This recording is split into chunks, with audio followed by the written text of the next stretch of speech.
crash of a plane in Ahmedabad. The flight was carrying more than 200 people, only one survived. Nice.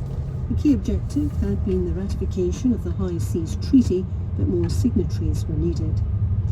And 2 men in Britain have been jailed for stealing a golden toilet worth $6 million.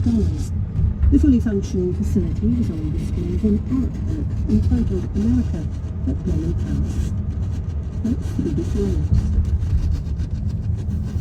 And welcome back to News Hour for something for a moment a little more uplifting. A world first in cancer treatment, a therapy that enables toxic drugs to get in.